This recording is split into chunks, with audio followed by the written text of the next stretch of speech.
Good afternoon dear student. जैसा कि आपने पूरा नर्स समीकरण पढ़ लिया, उसमें आपको बहुत सारे फार्मूले बताए गए होंगे। उन फार्मूलों का अब अनुप्रयोग पढ़ेंगे, अर्थात कहने का जो तात्पर्य है कि अब हम क्या पढ़ेंगे, तो हम अब नॉर्थ समीकरण का अनुप्रयोग पढ़ेंगे। नॉर्थ समीकरण का अनुप्रयोग में पहली बात करते हैं तो हम पहली बात करेंगे क्वेश्चन से आधारित, और क्वेश्चन भी आधारित होगा तो उसमें कुछ पॉइंट्स होंगे जो समझने होंगे, जो हम पिछली कक्षाओं में नहीं बताए। इस क्वेश्चन के बाद उसको भी हम बतलाएंगे और उनको जान लेंगे कि कब सेल अभिक्रिया संभव होगी, कब नहीं होगी। हमने वैद्युत रासायनिक श्रेणी में भी बतलाया था और यहाँ पर फिर से हम उसको बतलाने का भी प्रयास करेंगे। चलते हैं, जो एक क्वेश्चन दिया गया है उसको सॉल्व करते हैं। आपके दिए गए जितने बतलाए गए नॉर्थ समीकरण हैं उनकी सहायता से बात करते हैं। क्वेश्चन है आपको दिया गया, कॉपर प्लेट का इलेक्ट्रोड विभव ज्ञात कीजिए जो 298 केल्विन ताप पर 0.1 m CuSO4 विलयन में डूबी हुई है, तथा ये भी बतलाइए कि सेल का EMF सांद्रता घटाने से घटेगा या बढ़ेगा। तो ध्यान दीजिएगा, इसको भी कहाँ से बताएंगे, तो वहाँ पर हम आपको ट्रिक बताएंगे, वहाँ से ले लेंगे। चलिए क्वेश्चन क्या क्या दिया है उस पर ना बात कर लें। हम कैपिटल T का मान दिया गया 298 केल्विन। जैसे ही हम इसको देखेंगे या 25 डिग्री सेंटीग्रेड देखेंगे, नॉर्थ समीकरण हम कौन सा लेंगे इसका निर्धारण हो जाएगा। अब कहता है कि सर इसमें केवल कॉपर की बात कर रहा है, इसका मतलब एकल इलेक्ट्रोड है। एकल इलेक्ट्रोड में कौन सी विक्रिया हुई है, तो Cu2+ रहा होगा, 2 इलेक्ट्रॉन ग्रहण किया होगा, Cu मुक्त अवस्था में चला गया होगा। एकल इलेक्ट्रोड के लिए T का मान 298 केल्विन पर कौन सा नॉर्थ समीकरण लगाते हो, तो बताया गया होगा E सेल बराबर E not cell minus 0.0591 upon young log base 1 upon में Mn पे प्लस। Mn पे प्लस यहाँ पर बात कर रहे हैं, तो यहाँ पर Mn की प्लस बात कर रहे हैं, तो यहाँ पर कौन सा Mn प्लस है, तो Cu पे 2+ आयन की बात हो रही है। कितने इलेक्ट्रॉन जुड़ रहे हैं, कितने भाग ले रहे हैं, तो 2 इलेक्ट्रॉन। तो यहाँ से आपको क्या मिल जाएगा, Mn पे प्लस की जगह आप क्या रख दोगे, Cu पे 2+ आयन रख दोगे, और N की जगह कितना रख दोगे, 2 रख दोगे। इतना तो आपको पता चलेगा। अब बात करता है कि विलयन की सांद्रता कितनी दी गई। विलयन की सांद्रता को मतलब Cu+2 आयन की सांद्रता कितनी दी है, तो इसकी सांद्रता का मतलब बड़ा ब्रैकेट, जैसे ही बड़ा ब्रैकेट लग जाएगा सांद्रता को रिप्रेजेंट करने लगेगा, तो सांद्रता कितनी हो जाएगी, तो आपको 0.1 मोल प्रति लीटर दिया है। अब सारी वैल्यू को क्या करें, पुटअप करें, हल हो जाएगा। इस सेल की बात आती है, हमें निकालना है मानक सेल विभव दिया गया है। कहाँ दिया गया है, देखिए मानक सेल। कभी कभी क्वेश्चंस को उल्टा करके दे दिया गया, ध्यान दीजिएगा, एग्जाम समझने का प्रयास करिएगा। ऐसे लिख दिया Cu और Cu पे 2+ बराबर -0.34 ऐसे दे दिया गया है। तो यह मानक ऑक्सीकरण विभव है और यह मानक अपचयन विभव है। मानक अपचयन विभव को ही मानक इलेक्ट्रोड विभव कहते हैं। तो इसको पहले इस रूप में कन्वर्ट कर लीजिएगा, इस रूप में कन्वर्ट हो जाएगा, मतलब पहले धनायन फिर मुक्त अवस्था, उस वाले ही मान को यहाँ पर पुटअप करिएगा। तो यहाँ पे पुटअप करेंगे कितना, 0.34 माइनस 0.0591 अपॉन n की वैल्यू कितनी है, 2। n की वैल्यू कितनी है, 2 log base 1 अपॉन Mn पे 2+ आयन की सांद्रता कितना दिया है, तो 0.1 है, रख दिया है आपने। 0.1 रखते ही हल हो जाएगा। क्या हो जाएगा, ये 10/1 हो जाएगा। log 10 की वैल्यू कितनी होती है, log 10 base 10 = 1। इतना वैल्यू हो जाएगा 1।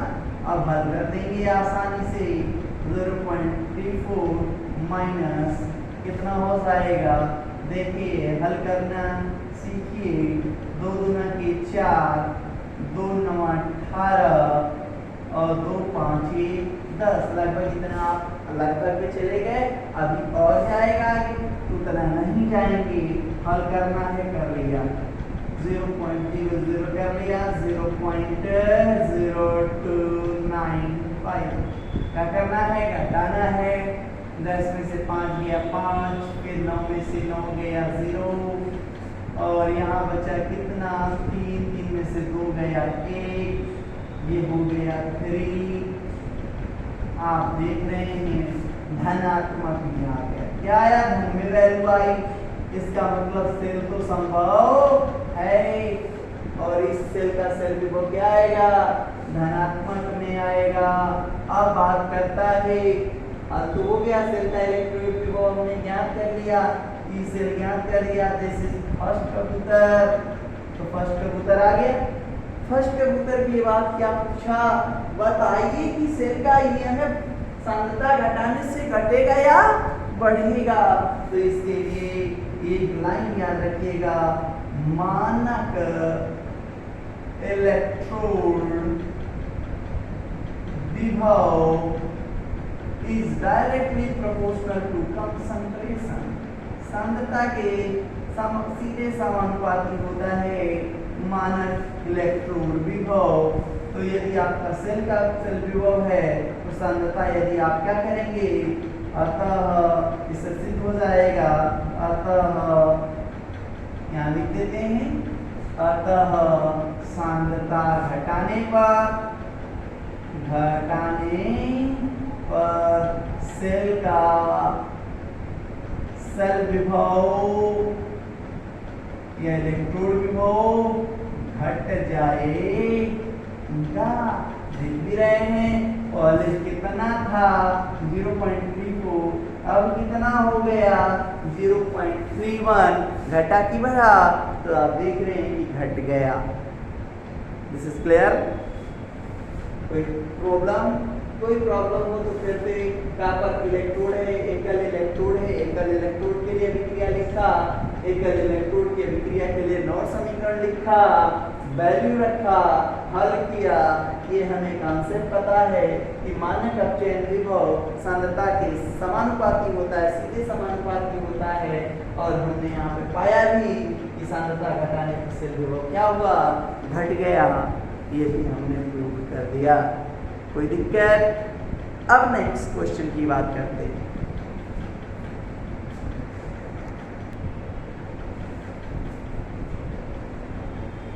क्वेश्चन है नेक्स्ट, 298 केल्विन पर Mg/2+ आव्लिक Mg इलेक्ट्रोड का विभव ज्ञात कीजिए।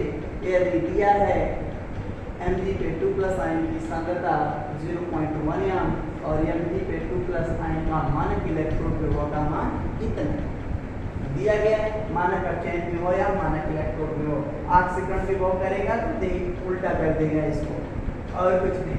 आप देख रहे हैं कि सर जैसे पिछला सवाल था वैसे ही ये है, हमको 298 केल्विन पे कह दिया, तो हमारा नॉट समीकरण क्या आएगा, ई सेल बराबर E naught cell minus 0.0591 upon n log base 10 1 upon mg पे प्लस। यहाँ पर सेल अभिक्रिया क्या है, अर्ध सेल अभिक्रिया, तो Mg/2+ आयन रहा होगा, 2 इलेक्ट्रॉन ग्रहण किया होगा, Mg में बदल गया होगा, n की वैल्यू कितनी आ गई, तो आपको सब कुछ मान दिया गया है, हल करोगे तो क्या आएगा, इस सेल का मान कितना है, नॉट सेल का मान दिया है -2.37 माइनस 0.0591 अपॉन n की वैल्यू 2 log base 10 1 अपॉन 0.1। इसका मान तो आप सब पहले ही जान गए कि log 10 होगा, log 10 की वैल्यू होगी 1, तो इतना हिस्सा तो 1 हो जाएगा। मान क्या आएगा 2.37 माइनस 0.02 2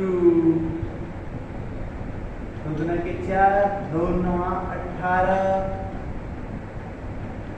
और 2 25 10 कितना आ गया। आप दोनों चिन्ह क्या है, माइनस में है, तो क्या कर दीजिएगा, जोड़ दीजिएगा। क्या करिएगा, जोड़ दीजिएगा, क्योंकि जब आपके चिन्ह समान होते हैं तो क्या होते हैं, जुड़ जाते हैं। तो ये 5 हो जाएगा, ये 9 हो जाएगा, ये 9 हो जाएगा, ये 3 हो जाएगा। तो आपका आंसर क्या आएगा, -2.3995 मोल। अब आपको कहें सर यहाँ पे तो एक सेल का मान ऋणात्मक आता है, तो ये समझना है एकल इलेक्ट्रोड में ये नहीं की बात कहा। जब एक कंप्लीट सेल का निर्माण होता है तो कंप्लीट सेल जब बनाते हो आप, तो वहाँ पर सेल का सेल विभव सदैव क्या होना चाहिए, धनात्मक होना चाहिए। एक कंप्लीट सेल नहीं है, यहाँ एक अर्ध सेल है। अर्ध सेल में आपका पॉजिटिव भी हो सकता है और नेगेटिव भी हो सकता है। एक इसी से रिलेटेड पॉइंट्स की बात करते हैं हम, तो इस पे रिलेटेड एक पॉइंट आप सवाल लगा लिए होंगे। सवाल लगाने के बाद उसका आंसर की पुष्टि भी कर लीजिएगा, आप कैलकुलेशन मिला लीजिएगा सही है कि नहीं। अब हम बात करते हैं कि कोई सेल अभिक्रिया संभव होगी कि नहीं, इसकी पुष्टि कैसे करोगे आप। तो उसकी पुष्टि के लिए डाटा है, चार्ट देते हैं, उस चार्ट से मिला लेंगे। उस चार्ट से मिलाने के बाद वो आप पहले भी जानते हैं और आप फिर से जान जाएंगे, उसके पारंगत हो जाएंगे, कभी जिंदगी में गड़बड़ी ना करेंगे। कहता है कि कोई सेल अभिक्रिया संभव है कि नहीं, तो इस पॉइंट को बोल देते हैं सेल अभिक्रिया की संभाव्यता।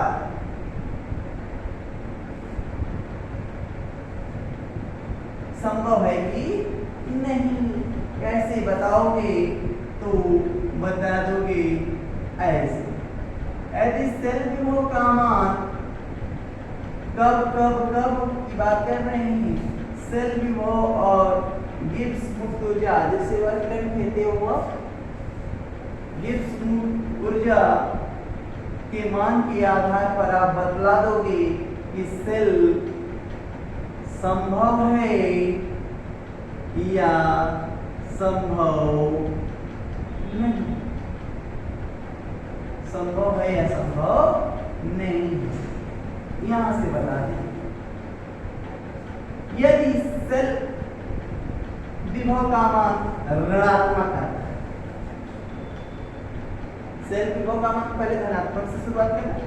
यदि सेल विभव का मान क्या आता है, धनात्मक आता है, तो गिब्स मुक्त ऊर्जा का मान ऋणात्मक होगा। तो क्यों सर, इसके पीछे बता देंगे क्या अभी बताया जल्दी बराबर -NF। देख रहे हैं आप नेगेटिव, तो ऋण ऋण क्या हो जाएगा, धन हो जाएगा, धन ऋण क्या हो जाएगा, ऋण हो जाएगा। तो यहाँ से आप जान जाएंगे। तो ये यदि धन होगा तो जी का मान गिब्स मुक्त ऊर्जा अधिकतम किया गया कार्य का मान क्या होगा, ऋणात्मक होगा, और फिर क्या होगा, संभव होगा, संभव। और अपने से होने वाली अभिक्रिया है that of spontaneous process, spontaneous स्वतः प्रवर्तित प्रक्रिया। बात करता है यदि इस सेल का मान निगेटिव आता है, सेल विभव का मान, सेल की बात कर रहे हैं हम, कंप्लीट सेल की बात कर रहे हैं, एकल इलेक्ट्रोड की बात नहीं कर रहे हैं, अर्ध सेल की बात नहीं कर रहे हैं, पूर्ण सेल की बात कर रहे हैं। यदि सेल विभव का मान ऋणात्मक आता है तो डेल्टा सी का मान धनात्मक हो जाएगा। ऐसा संभव नहीं होगा, ये संभव नहीं है, नॉन स्पॉन्टेनियस होगा।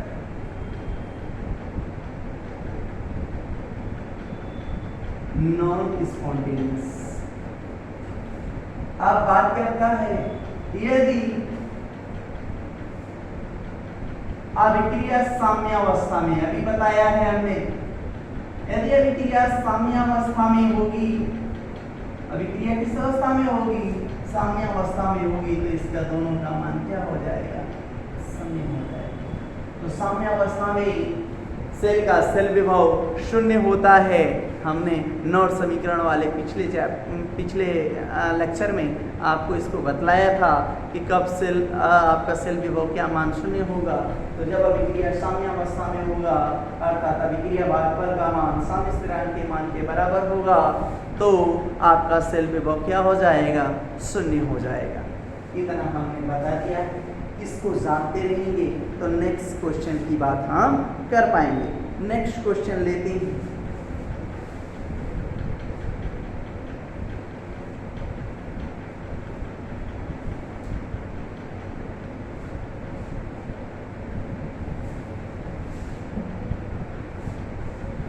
सवाल है आपका 298 केल्विन ताप पर सेल का सेल विभव ज्ञात कीजिए।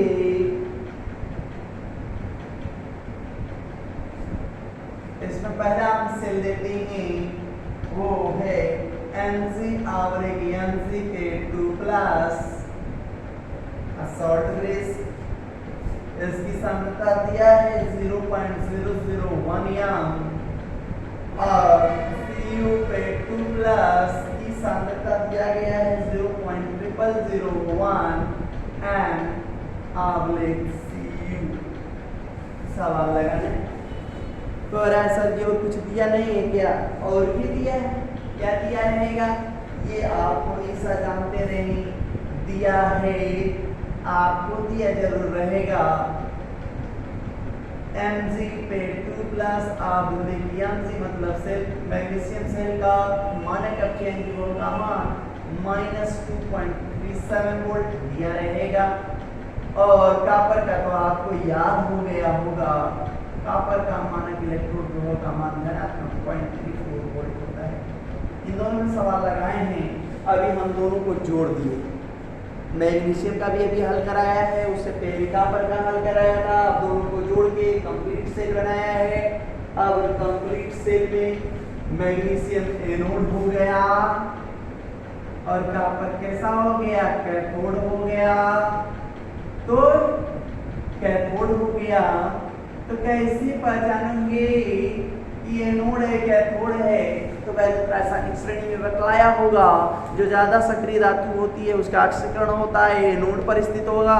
जो कम सक्रिय होगा वो कहाँ चला जाएगा, कैथोड पे, क्योंकि उसका अपचयन होगा।